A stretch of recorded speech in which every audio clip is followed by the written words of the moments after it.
Have you ever wondered what would happen if the tallest skyscraper in the world falls to the floor?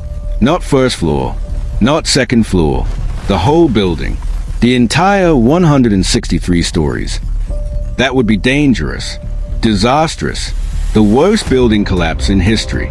In the year 2020, that would have been the story of the tallest building in the world, Burj Khalifa of Dubai. But here's what most people do not know. It nearly happened, not because of an earthquake, not because of poor construction, but because the building's core was fundamentally broken. The sensors throughout the structure were registering constant movement, constant oscillations, movement that should not exist in a structure this advanced. And the people responsible for it were hiding it. $4 billion of cutting-edge engineering, designed by the most prestigious architectural firm in London, overseen by engineers from Oxford and Cambridge and MIT, surrounded by the latest computer modeling technology. And yet, something was catastrophically wrong. The building was swaying in ways it should never sway. The world's greatest engineers could see the data. They could read the numbers, but they could not see the solution. And when the crisis became impossible to hide, when tourists began filming the chandeliers swinging visibly, when lawsuits began flying, when the world realized the tallest building in the world was falling apart, the person they eventually trusted most was not a prestigious engineer from London. It was a woman from Manila, a Filipino architect named Elena Santos, who nobody in the Western world had ever heard of.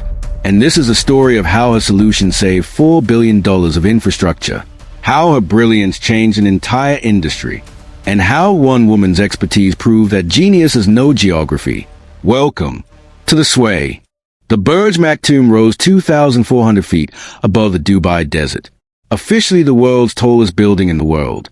A $4 billion monument to human engineering achievement. 3 years of intensive construction. Every architectural award imaginable. Every engineering credential possible. Perfect, they said. Flawless, they claimed. And then, the sensors started recording something that absolutely terrified everyone who saw the data. Movement, not visible to the naked eye, but measurable with complete precision. Oscillations that should not exist in a building of this design. A junior engineer named David brought the data to his supervisor, his hands actually shaking. The lateral movement is increasing, he said, showing the detailed readouts. His supervisor's response was immediate and dismissive. We designed this building perfectly. The sensors are clearly faulty. Replace them immediately. But here's what David discovered in the weeks that followed. The company had known about the problem for months. They had documentation. They had evidence. And they were actively, deliberately hiding it. They had to hide it, because admitting that the world's tallest building, the symbol of human achievement, had a design flaw would destroy everything. The reputation, the billions invested, the careers of everyone involved. How long could they possibly keep this secret?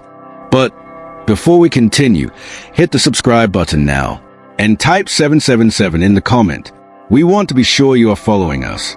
The sensors were replaced with new, supposedly more sensitive models. The problem persisted anyway. Data kept showing the exact same oscillation pattern, increasing intensity, measurable acceleration.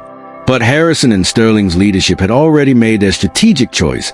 The building was perfect and must remain perfect in the public narrative. So, the data had to be creatively reinterpreted, within acceptable parameters for a building of this height. Normal oscillation for extreme altitude conditions. The new sensors are overly sensitive and malfunctioning. These explanations were repeated endlessly to investors, to regulators, to the media, until people stopped questioning them.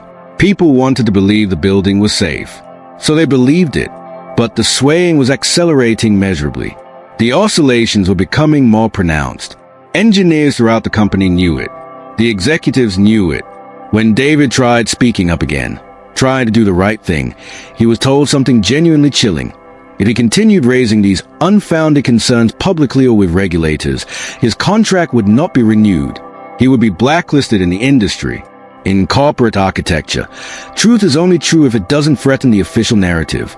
Truth is disposable if it threatens profit. David stopped talking. The building continued to sway. And nobody outside the company knew how much worse it would become before it all came crashing down. What would finally expose the cover-up? What exactly will expose it? 18 months later, exposure came from an unexpected source. A tourist recorded a video. Chandeliers swinging visibly. No wind. The observation deck oscillating noticeably. The video went viral overnight. Suddenly, every news outlet on Earth reported the crisis. World's tallest building may have critical structural problems. Stock markets reacted violently. Investors panicked immediately. Lawsuits were filed within hours from construction companies, residents, and major investors. The Dubai government demanded an investigation immediately. The CEO of Harrison and Sterling held a press conference where he claimed everything was completely safe. But his voice betrayed him. Wavering, uncertain, desperate. When asked directly about the swaying, he fumbled his response 3 times. The company's stock fell 20% in a single week. Denial was no longer an option. The crisis was undeniable and real, and someone had to fix it before the situation became genuinely catastrophic. The company hired Rafael Martinez, a world-renowned Spanish engineer who had solved impossible structural problems before. His investigation took 3 intense days. His conclusion was devastating and terrifying. The building is fundamentally compromised. The core is critically flawed in how it handles lateral forces. Without immediate intervention, this building could become genuinely dangerous within years. The world's tallest building, completed at $4 billion, was broken. And nobody in the Western architecture establishment knew how to fix it. But someone knew exactly how to fix it. Her name was Dr. Elena Santos. 48 years old, with a PhD in structural engineering from the University of the Philippines. She had spent the last 2 decades solving impossible engineering problems across Southeast Asia, the region most Western architects pretended did not exist. She had designed intricate stability systems for challenging buildings in Manila, Bangkok, Jakarta, Singapore. She held multiple patents. She had published peer-reviewed papers in respected engineering journals. She had trained hundreds of young engineers. By any objective measure, by any standard that had nothing to do with geography or accent, she was one of the world's most accomplished structural engineers alive. And yet, absolutely nobody in the Western architecture establishment had ever heard of her name. She was completely invisible to them, not because she was unqualified or unprepared, but because she did not come from the right institutions. She did not have the prestigious accent that conveyed legitimacy in Western circles. She did not have an office on a prestigious London street in a prestigious address in a prestigious city. She worked from a modest office in Manila in a building that looked humble by Western standards, the kind of place prestigious firms would not even recognize as a serious engineering center. When she analyzed the Burj Maktoum's public engineering reports and studied the technical documentation, Elena saw something that every prestigious engineer had apparently missed. She understood the harmonic oscillation patterns completely. She could see the core's fundamental weakness in how it responded to lateral forces. And more importantly, crucially, she knew exactly how to fix it. Her solution was elegantly simple. It was strikingly different from conventional approaches. It was revolutionary. And most importantly, it would cost less than 1/3 of what Raphael's solution demanded. The problem was convincing anyone to actually listen to her. How could she possibly get the world's attention? How? Elena submitted her detailed proposal to Harrison and Sterling through official channels. 40 pages of technical analysis, computer simulations, mathematical proof. Her solution was undeniably brilliant. It was also from someone they had absolutely never heard of. Someone from Manila. Someone from a university they did not recognize. The response came back in exactly 48 hours. Rejected. Cold. Final. We have already engaged the world's leading expert on this problem. We cannot waste valuable resources on unsolicited proposals from unverified sources. She was not even slightly surprised. This had been the pattern of her entire career. Brilliant work dismissed, overlooked, rejected because of geography. But this time was different. This time, something was at stake that went beyond her own career. $4 billion of infrastructure, the safety of thousands of people, the credibility of an entire industry. Elena sat in her Manila office and made a decision that would either destroy her professional reputation permanently or change the entire industry forever. She decided to leak her proposal. Not directly, Too risky, too obvious, too easy to discredit her. Through a trusted contact, an engineer she had worked with 5 years before who understood her brilliance. She reached out to a tech blogger in Dubai, fed him the technical specifications anonymously. The blogger analyzed the engineering detail thoroughly. He was absolutely fascinated by how elegant her approach was, how it solved the problem from a completely different perspective. He published, "Unknown Filipino engineer proposes solution for 1/3 the cost." The story went massively viral in engineering circles and beyond. Engineers debated the merits and flaws. Some dismissed her arrogantly. Some recognized immediately the sophistication of her thinking. Suddenly, Dubai's government demanded to know why Harrison and Sterling was not seriously considering this alternative solution.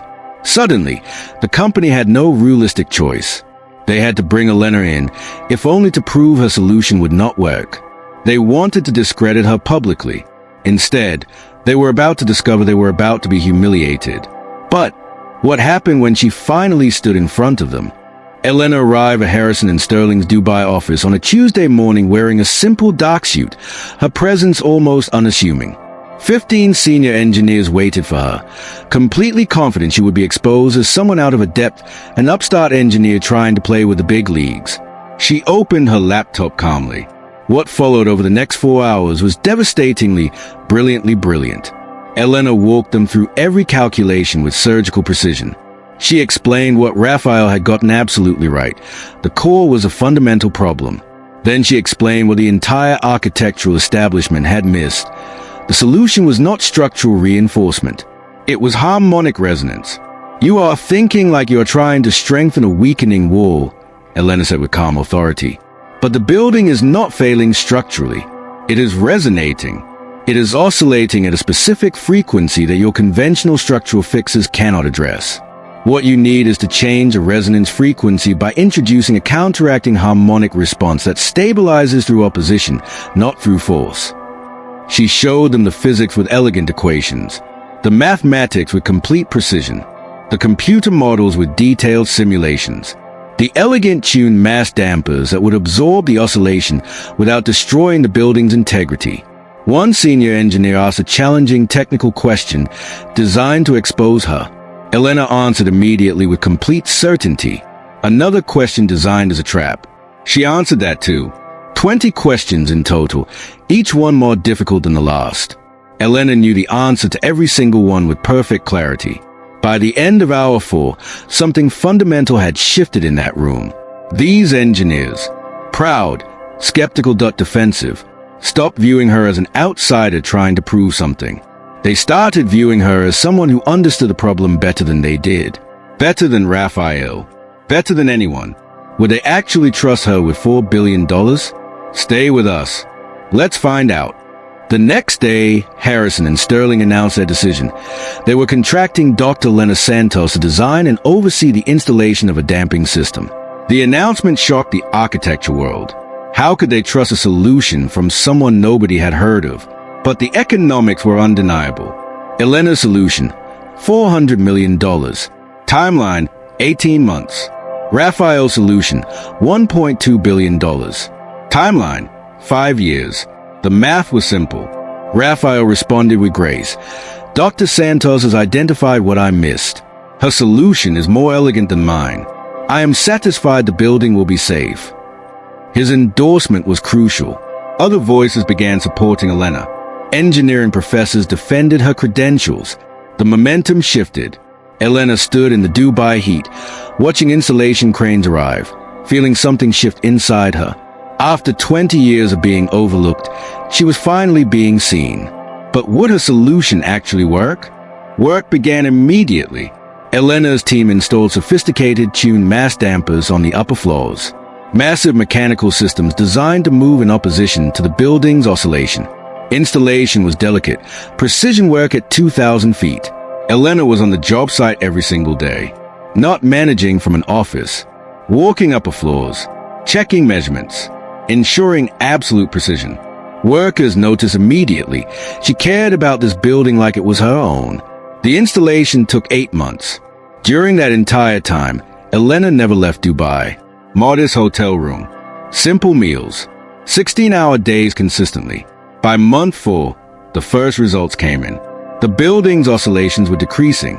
Sensors that had shown increasing sway for 3 years were now improving. The building was stabilizing, but nobody knew if it would hold completely. Would the system actually succeed? Month 8. The final damper was installed. Elena activated the complete system. She watched real-time data stream from the monitoring station. Oscillation frequencies decreasing. Phase relationships between dampers perfect. She watched mathematics translate into physical reality.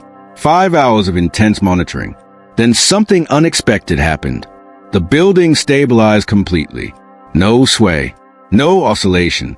Sensors showed imperceptible movement, indistinguishable from a building standing perfectly still. Elena stood alone in the monitoring station and wept, not from relief, from recognition that something she had designed on a laptop in Manila was now holding the world's tallest building stable. She called Raphael. "It worked," she said simply. "The system is functioning perfectly. The building is safe." That night, she called her mother in Manila. "Mama, the building is stable. It is working. I did it." What would the world do when they found out? When the news broke, Filipino engineers' innovation stabilizes world's tallest building. The response was overwhelming. Engineering forums exploded with discussion. Universities began teaching Elena's solution in courses. The international media descended on Dubai. Elena became a symbol of something the industry had been denying, that expertise has no geography, that brilliance does not require a prestigious address, that the world's greatest solutions come from people we overlook. The Dubai government honored Elena publicly. Harrison and Sterling apologized for nearly dismissing her. Within 2 years, the entire architectural world shifted measurably. Universities in developing countries received funding. Companies actively recruited engineers from Asia, Africa, Latin America, not as junior staff, but as senior technical leaders. The idea that best solutions came only from certain zip codes began dissolving. Elena received offers from every major firm on earth. She turned most down. Instead, she opened an engineering consultancy in Manila. She hired young engineers from the Philippines, Vietnam, Indonesia, Thailand. She paid them salaries equal to prestigious firms. "I did not become successful to escape my country," she said. "I became successful because my country taught me how to think."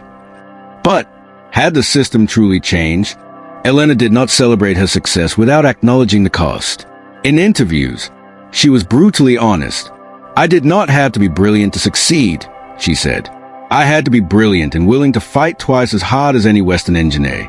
That is a system we have built, and it is unjust." She did not let her success become an excuse for the system to remain unchanged.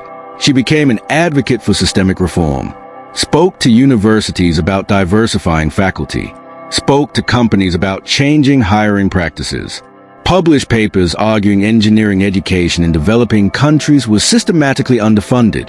She criticized her own industry for gatekeeping and elitism. Some resented her criticism, said she was ungrateful. Elena's response was simple. "I am not ungrateful. I am honest. Yes, I succeeded. But thousands of engineers in developing countries never get the chance because of prejudice and exclusion. My success does not erase that injustice. It just makes it visible." Would the industry finally change? 10 years after the Burj Maktoum stabilization, the entire architecture and engineering world had transformed. The percentage of engineering graduates from non-Western universities hired by international firms had increased 40%. Salaries for engineers in developing countries had risen dramatically. More importantly, the proportion of major projects led by engineers from outside traditional Western centers had increased measurably. Elena did not cause this single-handedly, but she was a catalyst.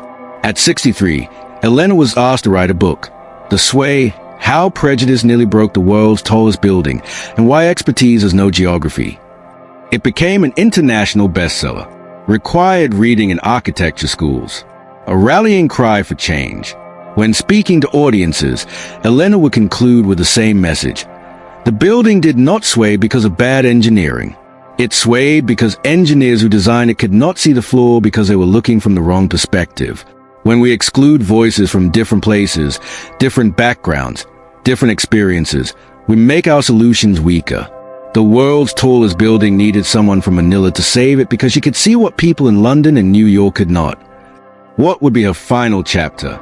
15 years after the stabilization, Elena Santos returned to Dubai. She stood alone in the observation deck of the world's tallest building, the building she had saved from collapse. The chandelier hung completely motionless. The tourists around her moved through the deck with casual enjoyment, unaware they were standing in a building that had nearly failed catastrophically, unaware of the engineer from Manila who had prevented that catastrophe, unaware of the years of dismissal, the fighting against systemic prejudice, the persistent belief in her own expertise even when the entire Western architecture establishment refused to acknowledge it. Elena was completely okay with that anonymity. She did not need the world to remember her name or celebrate her individually.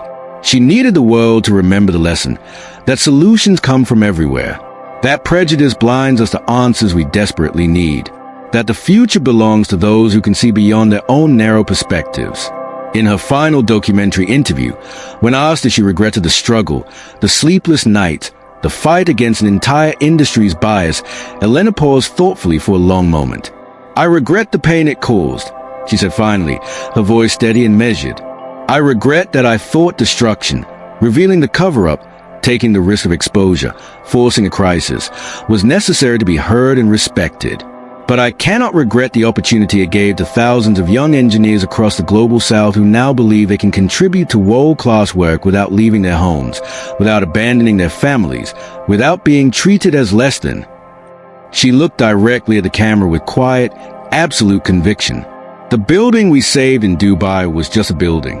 The real revolution was proving that talent has no geography, that expertise is not determined by where you studied or what your accent sounds like. That is a lesson that will echo across the world for generations to come. That is legacy worth fighting for.